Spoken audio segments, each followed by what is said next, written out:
آپ سن رہے ہیں کتاب تاریخ ابن خلدون، باب نمبر 7، حضرت یعقوب علیہ السلام، سب ہیڈنگ رویائے یوسف۔ اس کے بعد یعقوب علیہ السلام کی آنکھیں اسی صدمہ و رنج سے جاتی رہیں۔ ناتوانی حد سے بڑھ گئی، اٹھنا بیٹھنا جبر گزرنے لگا۔ اکثر آپ یوسف علیہ السلام کو یاد کر کر کے رویا کرتے تھے، اور لڑکے تسلی تشفیٰ دینے کے بجائے کہتے تھے، خدا کی قسم تم یوسف کا تذکرہ اس وقت تک ترک نہ کرو گے جب تک تم قریب ہلاکت نہ پہنچ جاؤ گے یا جاں بحق تسلیم نہ ہوگے۔ اور یعقوب علیہ السلام ان کی باتوں کا یہ جواب دیتے تھے کہ میں اپنا رنج و غم اللہ ہی سے کہتا ہوں، اور میں اللہ تعالیٰ کی جانب سے وہ جانتا ہوں جس کو تم نہیں جانتے۔ کچھ عرصے بعد یعقوب علیہ السلام نے پھر اپنے لڑکوں کو دوبارہ مصر کی طرف روانہ کیا۔ ابنائے یعقوب نے جنہیں قحط اور فاقہ نے ناکارہ کر دیا تھا، مصر میں پہنچتے ہی عزیز مصر یوسف سے کہا، اے عزیز، ہم کو اور ہمارے گھر والوں کو قحط و فاقہ نے تباہ کر دیا ہے، اور ہم بہت ہی کم سرمایہ لے کر آئے ہیں۔ ہم کو بھر کر پیمانہ بنظر صدقہ دو۔ اس میں شک نہیں کہ اللہ صدقہ دینے والے کو جزائے خیر دیتا ہے۔ یوسف کا دل یہ سن کر بھر آیا، آنکھیں پرنم ہو گئیں، بے تابانہ بول اٹھے، کیا تم جانتے ہو، یعنی کیا تم کو یاد ہے کہ تم نے یوسف اور اس کے بھائی کے ساتھ کیا کیا ہے؟ اب تم اس سے جاہل ہو، یعنی آگاہ نہیں ہو۔ یوسف کے بھائیوں نے غور سے دیکھا تو پہچان گئے، کیا بے شک تو ہی یوسف ہے؟ یوسف نے کہا، ہاں میں ہی یوسف ہوں، اور یہ بنیامین میرا بھائی ہے۔ تم لوگ اپنے دل میں کچھ خیال نہ کرو، اللہ تعالیٰ تمہاری خطاؤں سے درگزر کرے گا۔ یہ مشیت ایزدی تھی جو کچھ واقعہ ہوا۔ اللہ تعالیٰ نے مجھ پر بہت بڑا احسان کیا۔ یہ اس کے احسانات کا ایک نمونہ ہے کہ میں اس درجہ عالی پر پہنچ گیا ہوں۔ یوسف کے بھائیوں کو اس کے سننے سے ندامت ہوئی، لیکن یوسف کی تسلی و تشفیٰ سے وہ خیالات رفع ہو گئے۔ اس کے بعد یوسف نے اپنے نام مہربان بھائیوں سے اپنے باپ یعقوب اور خاندان کی کیفیت دریافت کی، اور روانگی کے وقت غلہ دیا، اور اپنے بزرگ باپ کے اطمینان کے لیے اپنی قمیض دی، اور یہ ہدایت کی کہ جاتے ہی ہمارے بزرگ باپ کے منہ پر ڈال دینا، ان کی بینائی دوبارہ واپس آ جائے گی، اور تم لوگ کنعان سے اہل و عیال کے ساتھ مصر چلے آؤ۔ ادھر تو ابنائے یعقوب قافلہ کے ساتھ مصر سے روانہ ہوئے، ادھر کنعان میں جو مصر سے 12 کوس کے فاصلے پر تھا، یوسف کے پیرہن کی بو یعقوب کے دماغ میں بحکم الہی پہنچی۔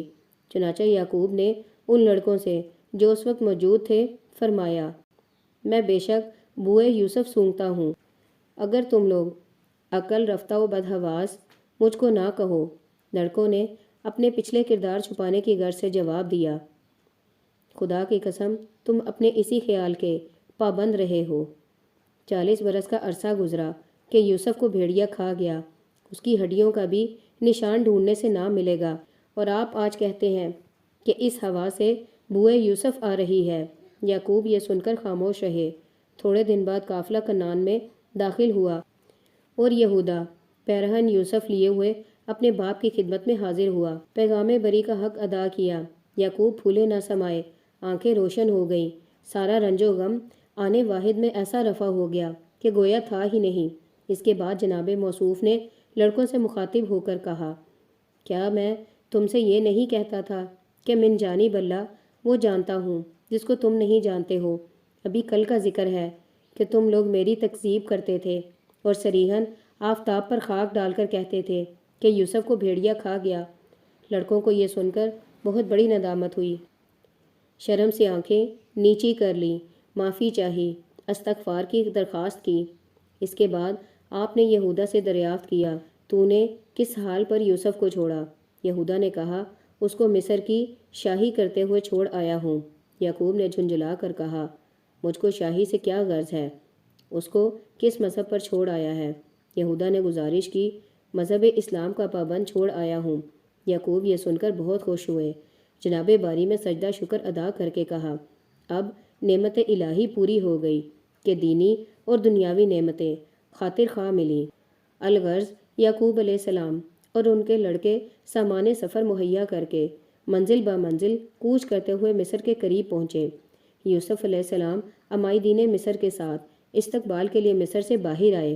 یعقوب علیہ السلام شاہی جلوس دیکھ کر یوسف کو پہچان نہ سکے۔ یہودا سے دریافت کیا، کیا یہ فرعون مصر ہے؟ یہودا نے کہا، نہیں، یہ آپ کا لڑکا یوسف ہے۔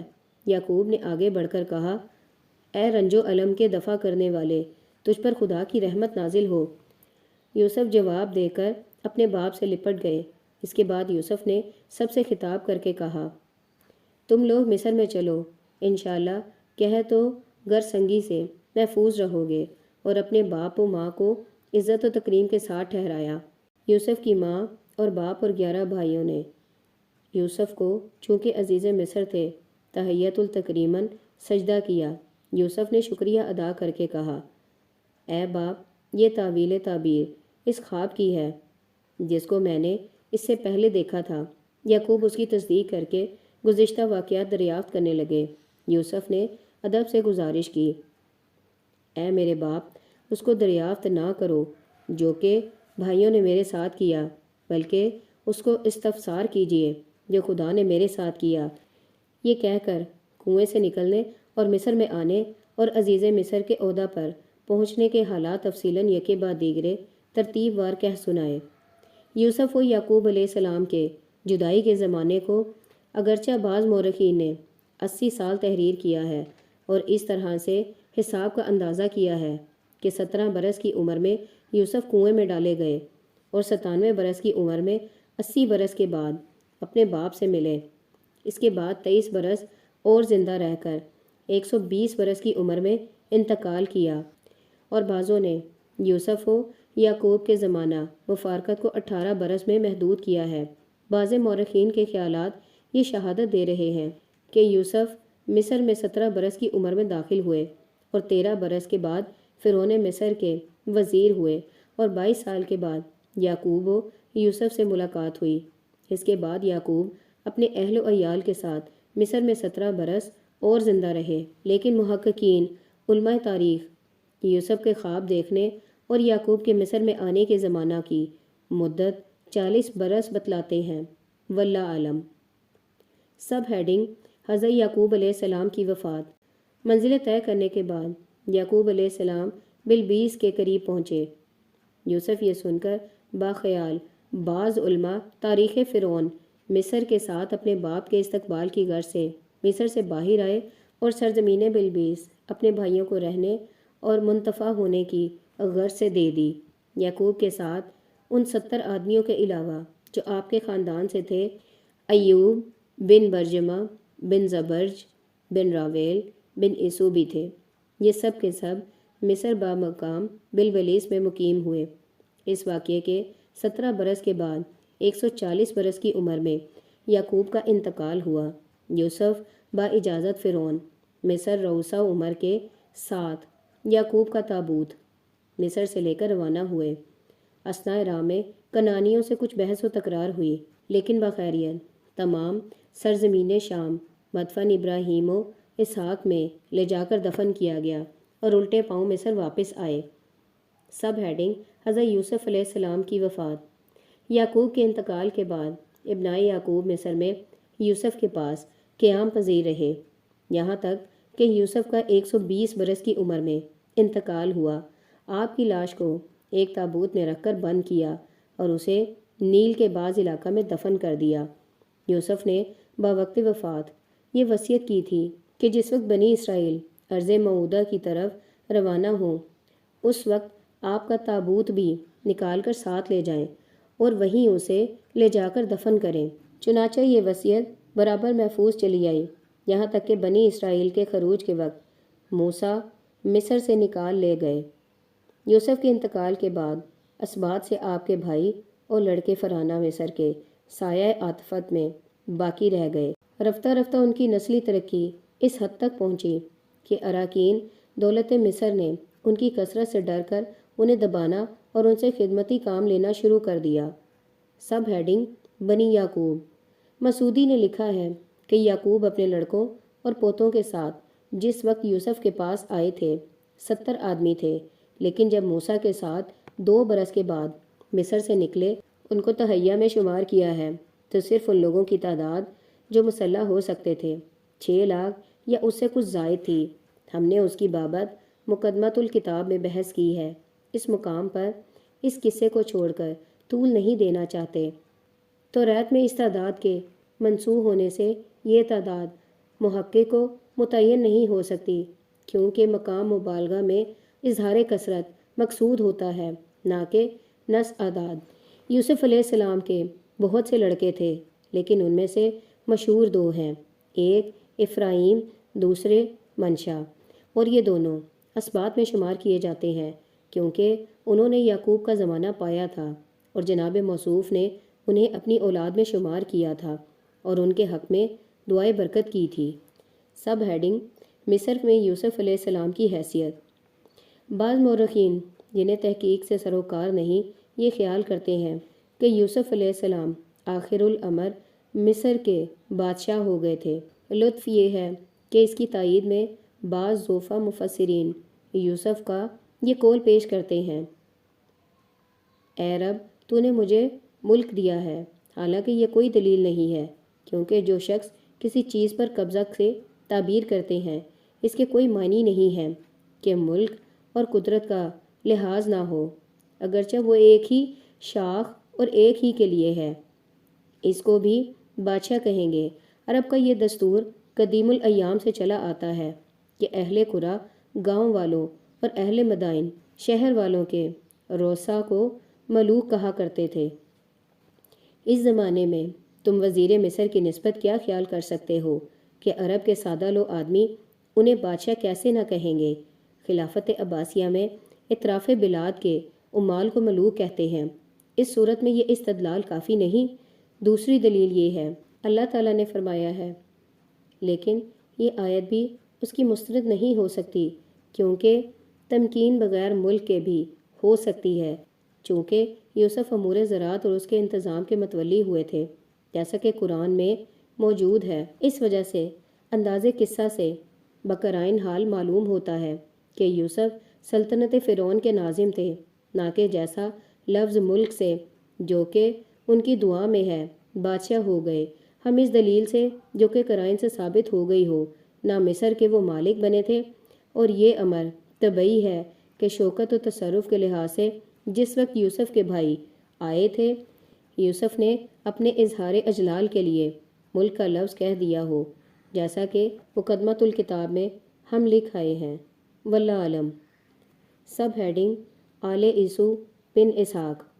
عیسو بن اسحاق جبال یاسین بنی جوا قبائل کنعان میں مقیم ہوا، جو جبال شرات کے نام سے مشہور اور تبوک و فلسطین کے درمیان واقع ہے، جس کو ان دنوں بلاد کرک اور شوبک کہتے ہیں۔ بروایت توریت ان کی نسلی شاخوں سے بنو لوطان، بنو شبال، بنو سمکون، بنو انا، بنو دشوک، بنو یزد اور بنو دسان کی 7 شاخیں اور بنو دیشون سے اشبان موجود تھے۔ عیسو نے پہلے زابن یاسین بنی جوئی کی لڑکی اہلیکما سے نکاح کیا، اس کے بعد آزا بنت ایول اور یاسمنت بنت اسماعیل سے عقد کیا۔ آزا کے بطن سے الیفاز عیسو کا لڑکا پیدا ہوا، اس کے بعد بطن یاسمنت بنت اسماعیل سے راویل اور بطن اہلکامہ سے یاوش، یالام، کورو 3 لڑکے پیدا ہوئے۔ الفاظ: خلف اکبر کے 6 لڑکے پیدا ہوئے، تمال، عمار، صفو، کاتام، کتال، امالک، اور یہ چھٹا لڑکا سریا کے بطن سے پیدا ہوا جس کا نام تمتا تھا۔ اور راویل بن عیسو کے 4 لڑکے نہتا، زیدم، شتما، مرا پیدا ہوئے۔ توریت میں لکھا ہے کہ عیسو کا نام اروم تھا، اسی وجہ سے بنی عیسو کو بنی اروم کہتے ہیں۔ بعض اسرائیلیین کا یہ خیال ہے کہ اروم اس پہاڑ کا نام ہے جہاں عیسو آ کر مقیم ہوا تھا، اور اروم عبرانی زبان میں جبل احمر کو کہتے ہیں، جہاں نباتات کا نام و نشان تک نہ پایا جاتا ہو۔ اسی اروم کے لفظ نے بعض مورخین کو اس مغالطے میں ڈال رکھا ہے کہ کیاسرا روم عیسو کی اولاد سے ہیں۔ تبری کہتا ہے کہ روم اور فارس راویل ابن یاسمن کی اولاد سے ہیں، لیکن یہ تمام روایتیں صحت و صداقت سے منزل و دور ہیں۔ میرے نزدیک روم رومس بانی روما کی طرف منسوب کیے جاتے ہیں، نہ کہ اروم عیسو کی جانب۔ سب ہیڈنگ بنی عیسو کا زوال۔ الغرض بنی عیسو نے سرزمین یاسین نے اس قدر نمایاں ترقیاں کی کہ تھوڑے دن میں بنی ہوا، کنانی اور بنی مدین پر ان کے بلاد میں ایلا تک غالب آ گئے اور ان میں تمدن و معاشرت کی بو آ گئی اور بادشاہ اور امیر بھی ہوئے۔ ان میں سے فانا بن ساغور اور اس کے بعد یودہ بن زیدہ تھے۔ پھر اس کے بعد حداد بن مداد ہوا جس نے بنو مدین کو ان کے بلاد سے نکالا ہے۔ حداد کے بعد بنو عیسو میں نسلاً بعد نسل حکومت و دولت چلی آئی اور یکے بعد دیگرے بادشاہ ہوتے رہے، یہاں تک کہ یوشع علیہ السلام نے شام پر فوج کشی کی اور عریشہ کو فتح کر لیا اور تمام بنو عیسو سے سلطنت و حکومت چھین لی۔ اس واقعہ کے بعد بخت نصر نے قبضہ بیت المقدس کے وقت انہیں پامال کیا۔ ان میں سے بعض یونان اور بعض افریقہ چلے گئے۔ امالک بن الفاظ کی نسل سے باخیال اسرائیلین امالکہ شام ہے، لیکن نسابین عرب اس سے اختلاف کرتے ہیں۔ وہ کہتے ہیں کہ امالکہ شام املاک بن لاؤد کی اولاد سے ہیں، جیسا کہ بیان کیا جا چکا ہے۔ سب ہیڈنگ آل مدین بن ابراہیم۔ اور مدین بن ابراہیم نے لوط علیہ السلام کی لڑکی سے نکاح کیا۔ اللہ جل شانہ نے ان کی نسل میں ایسی برکت عنایت فرمائی کہ شام کے بڑے بڑے قبائل انہی کی نسل اور لواحقین سے ہیں۔ اس کے 5 بڑے لڑکے ایفا، ایزن، جنو، انداغ، الزاع تھے، اور اطراف شام میں بحیرہ قوم لوط اور حجاز کے قریب سرزمین مان میں رہتے تھے، اور سرزمین کے یہی لوگ مالک تھے۔ چند روز بعد جب بت پرستی اور خیانت کی طرف مائل ہوئے تو اللہ تعالیٰ نے انہی میں سے شعیب بن نویل بن راویل ابن عیا بن مدین کو مبعوث کیا۔ علامہ سہیلی کہتا ہے کہ یہ اہل مدین محضر بن جندل بن یاسب بن مدین کی اولاد سے ہیں، اور شعیب ان کے نسبی بھائی ہیں، اور ان میں متعدد بادشاہ گزرے ہیں جو کلمات ابجد سے موسوم تھے۔ وفیہ نظر ابن سبیب کتاب البدہ میں شعیب کو نویب بن اعظم بن مدین کا لڑکا تحریر کرتا ہے، اور سہیلی انہیں ابن ایفا تحریر کرتا ہے۔ بہرکیف یہ وہی شعیب ہیں جن کے پاس موسیٰ ہجرت کر کے گئے تھے، اور جن کی لڑکی سے آپ کا نکاح ہوا تھا، اور جن سے آداب کتاب نبوت کی آپ نے تعلیم لی تھی، جس کا تفصیلی بیان موسیٰ کے تذکرہ میں آئے گا۔ علامہ ضمیری کہتا ہے کہ جس سے موسیٰ نے مزدوری کرنے کا ٹھیکہ لیا تھا اور جس نے موسیٰ کا عقد کیا تھا وہ بشیر بن راویل ہیں، اور توریت میں آیا ہے کہ ان کا نام بصیر تھا، اور راویل ان کا باپ یا چچا تھا جو عقد نکاح کا متولی و وکیل ہوا تھا، اور اسی مدین سے شام میں بنی اسرائیل لڑے تھے اور انہیں مغلوب کر کے ان کی حکومت چھین لی تھی۔ سب ہیڈنگ حضرت لوط علیہ السلام۔ لوط ہاران برادران اور ابراہیم کے لڑکے تھے، اور قوم کی ہلاکت کے بعد فلسطین میں اپنے چچا ابراہیم کے پاس چلے آئے، یہی ان کا انتقال ہوا۔ حسب تحقیق ان دنوں متفقہ میں سدوم کے 5 بڑے گاؤں تھے، اور وہ سب خلاف وضع فطرات فواحش کے مرتکب ہوتے تھے۔ لوط نے انہیں خوب سمجھایا، لیکن ان میں سے کسی کے کان پر جوں تک نہ رینگی۔ نتیجتاً سب کے سب ہلاک کر دیے گئے مگر یہ کہ جس کو اللہ نے چاہا۔ سب ہیڈنگ آل لوط علیہ السلام۔ حسب روایت توریت لوط علیہ السلام کے 2 لڑکے امون اور موائی تھے۔ ان 2 کی نسلوں میں اللہ تعالیٰ نے ایسی برکت مرامت فرمائی کہ شام کے اکثر قبائل انہی کی شاخ و پیوند سے ہیں۔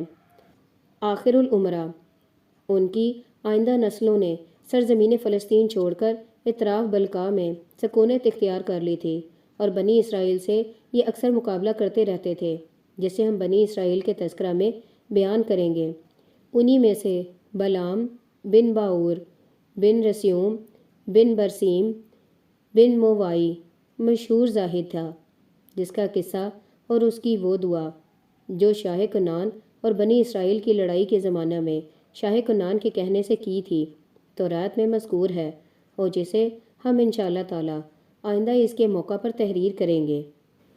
لوط کی قوم کے حالات علامہ ابن خلدون نے اختصار کے ساتھ بیان کیے ہیں، اور ہم حسب وعدہ اب تحریر کرتے ہیں۔ اہل متفقہ جب معصیت اور بت پرستی میں بے حد منہمک ہو گئے اور لوط کے واض و پن سے متاثر نہ ہوئے، بلکہ وقتاً فوقتاً جناب موصوف کو سخت سست کلمات سے یاد کرنے لگے، تو جناب باری نے بادعائے جناب لوط اس ناعاقبت اندیش قوم کو ہلاک کرنے کے لیے 4 فرشتے بھیجے۔ یہ فرشتے انسانی شکل میں مشتمل ہو کر متفقہ جاتے ہوئے ابراہیم کے یہاں مہمان ہوئے۔ جب دسترخوان پر بیٹھے تو ان ملائکہ نے کھانا کھانے کی طرف ہاتھ نہ بڑھایا۔ ابراہیم کے دل میں ان کی طرف سے ایک خاص قسم کا خیال پیدا ہوا، جسے ان ملائکہ نے جو آدمیوں کی شکل میں دسترخوان پر بیٹھے ہوئے تھے اپنے اس کلام سے رفع کر دیا، تو کچھ خوف نہ کر، ہم سب قوم لوط کی طرف بھیجے گئے ہیں۔ اس کے بعد ملائکہ نے ولادت اسحاق اور اسحاق کے بعد ولادت یعقوب کی بشارت دی۔ سارا کو یہ سن کر تعجب ہوا، کیونکہ اس وقت ان کا سن 80 برس سے زیادہ ہو چکا تھا۔ ملائکہ نے کہا، تیرے رب نے ایسا ہی کہا ہے۔ پھر ابراہیم کے دل میں یہ خیال پیدا ہوا کہ اسی قوم میں کہ جسے ہلاک کرنے کے لیے یہ ملائکہ جا رہے ہیں، لوط بھی ہیں۔ اس وقت ملائکہ نے کہا، ہم جانتے ہیں جو اس میں رہتے ہیں، ہم لوط کو اور اس کے اہل کو نجات دیں گے۔ اور ابراہیم سے رخصت ہو کر متفقہ پہنچ کر لوط کے مقام پر مقیم ہوئے۔ لوط ان مہمان فرشتوں کے آنے سے بہت خوش ہوئے، لیکن جب اہل متفقہ کی بدافعالیوں کا خیال آیا تو دل ہی دل میں سوچنے لگے، ابھی غور و فکر سے فارغ نہ ہوئے تھے کہ لوط کی بیوی نے لوگوں کو آگاہ کر دیا۔ چنانچہ ان میں سے 10 آدمی لوط کے پاس آئے اور ان مہمان کو طلب کیا۔ لوط نے اولاً ان کو نساؤ پن سے سمجھانا چاہا، لیکن جب وہ سمجھتے نظر نہ آئے تو مجبوراً فرمایا، یہ لڑکیاں میری تمہارے لیے مباح ہیں، یعنی اپنے نکاح میں لاؤ، اللہ تعالیٰ سے ڈرو، ان مہمانوں کے لیے مجھ کو رسوا نہ کرو۔ کیا تم میں سے کوئی سمجھدار آدمی نہیں ہے؟ یہ 10 آدمی لوط کا یہ پیغام لے کر اپنی قوم کے پاس آئے۔ انہوں نے ان کو الٹے پاؤں پھر لوٹا دیا اور یہ پیغام بھیجا، تو بے شک اس امر کو جانتا ہے کہ ہم کو تیری لڑکیوں سے متعلقاً رغبت نہیں ہے، اور تو ہمارے ارادوں کو خوب جانتا ہے کہ ہم کو عورتوں سے کوئی سروکار نہیں ہے۔ بہتر یہ ہے کہ ان مہمانوں کو تم اپنے مکان میں نہ ٹھہرنے دو یا انہیں ہمارے والے کر دو۔ لوط یہ پیغام سن کر سخت کشمکش میں پڑ گئے، نہ انہیں اپنے گھر سے نکال سکتے تھے اور نہ ان کو ان کے حوالے کر سکتے تھے۔ اس پس و پیش میں تھے کہ ان 10 میں سے کسی نے ان مہمان فرشتوں کی طرف ہاتھ بڑھایا اور جبراً لے جانا چاہا۔ اللہ جل شانہ کے حکم سے یہ 10 اندھے ہو گئے اور اپنا سا منہ لے کر اپنی قوم کے پاس آئے اور یہ ظاہر کیا کہ لوط کے مہمان جادوگر ہیں، انہوں نے ہمیں اندھا کر دیا ہے۔ قوم لوط سن کر غصے کے مارے جامہ سے باہر ہو گئی۔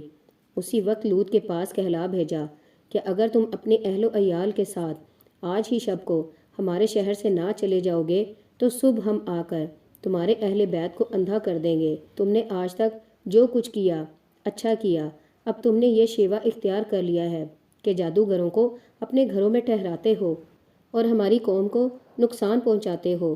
لوط یہ سن کر بہت ڈرے۔ تب فرشتوں نے کہا، ہم لوگ تیرے رب کے بھیجے ہوئے ہیں، وہ لوگ تجھ تک پہنچ نہ سکیں گے، یعنی تجھ کو نقصان نہ پہنچا سکیں گے۔ ہم تیرے پاس اس لیے آئے ہیں کہ ان سے مجادلہ کریں، ان پر ہم عذاب و قہر الہی لے کر آئے ہیں۔ اپنے اہل و عیال کو جب تھوڑی سی رات گزر جائے تو روانہ کر دو اور اس کے بعد تم بھی چلے جاؤ۔ ہم صبح ہوتے ہی ان کو عذاب الہی میں مبتلا کر دیں گے، ان کو اس قدر مہلت نہ دیں گے کہ وہ صبح کو اٹھ کر تمہارے مکان تک آئیں۔ لوط یہ سن کر مطمئن ہو گئے اور وقت کے منتظر رہے۔ جس وقت شب کا ایک حصہ گزر گیا تب اپنے اہل و عیال کے ساتھ متفقہ کو خیر بات کہہ کر شام کی طرف روانہ ہوئے، اور ان مہمان فرشتوں نے صبح ہوتے ہی متفقہ کو الٹ پلٹ دیا، جیسا کہ کلام ربانی کی اس آیت کریمہ سے ظاہر ہوتا ہے۔ پس جب کہ ہمارا عذاب آ گیا ہم نے اس کے عالی کو اس کا سافل بنا دیا، یعنی الٹ دیا۔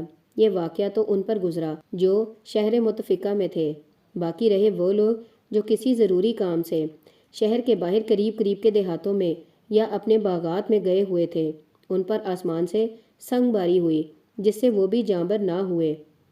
لوط علیہ السلام اپنے اہل و عیال اور مومنین کے ساتھ چلے جا رہے تھے اور ان کی بیوی جو ملحدوں سے ملی ہوئی تھی در پردہ مڑ مڑ کر دیکھتی جاتی تھی۔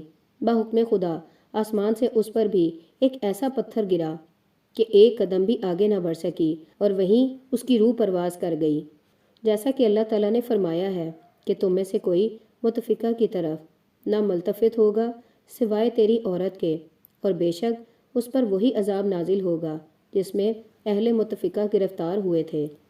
لوط علیہ السلام ایک شبانہ روز کی مسافت طے کرنے کے بعد اپنے چچا ابراہیم علیہ السلام کے پاس سرزمین فلسطین میں پہنچے اور وہیں تا زمانہ وفات مقیم رہے۔ آپ کے مزاج میں بے انتہا سادگی تھی، حلیم تھے، گندمی رنگ موزوں قد تھا، آنکھیں چمکدار بڑی بڑی تھیں، بدن پر گوشت نہ بہت زیادہ اور نہ بہت کم تھا۔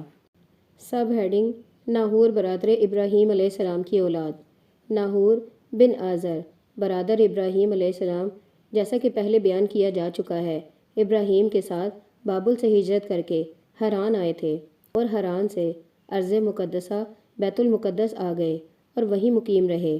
ان کے ساتھ ان کی بیوی ملکہ، ہمشیرہ سارہ زوجہ ابراہیم بھی تھیں۔ حسب تصریح توریت وطن ملکہ سے ان کے 8 لڑکے تھے: اوس، بوس، کمویل، یہ ابو الارمن ہے۔ کاس اس کی نسل سے کزدانین ہیں جن میں سے بخت نصر اور ملوک بابل تھے۔ حزو، بلداس، بلداف، سبویل اور وطن ادما سے جو ناہور کی حرم تھی 4 لڑکے صالح، کاہم، تاحش، ماگی ہیں۔ یہ سب ناہور برادر ابراہیم کے لڑکے ہیں جن کا ذکر توریت میں بھی آ گیا ہے، لیکن اس میں سے اب صرف ارمن کمویل بن ناہور برادر ابراہیم بن آزر کی اولاد، ممالک آرمینیہ جانب مشرق قسطنطنیہ، مذہب نصرانیت پر موجود ہے، اور باقی کا زمانہ درہم برہم ہو گیا اور دولت و حکومت بھی جاتی رہی، اور اللہ زمین کا اور ان چیزوں کا وارث ہے جو زمین پر ہیں، اور وہی خیر الوارثین ہے۔ یہاں تک تو عرب کے طبقہ اولا اور ان کے معاصرین کے حالات ہم نے تحریر کیے تھے، اب ہم عرب کے طبقہ ثانیہ یعنی عرب مستعربہ کے انساب و احوال کی طرف آتے ہیں۔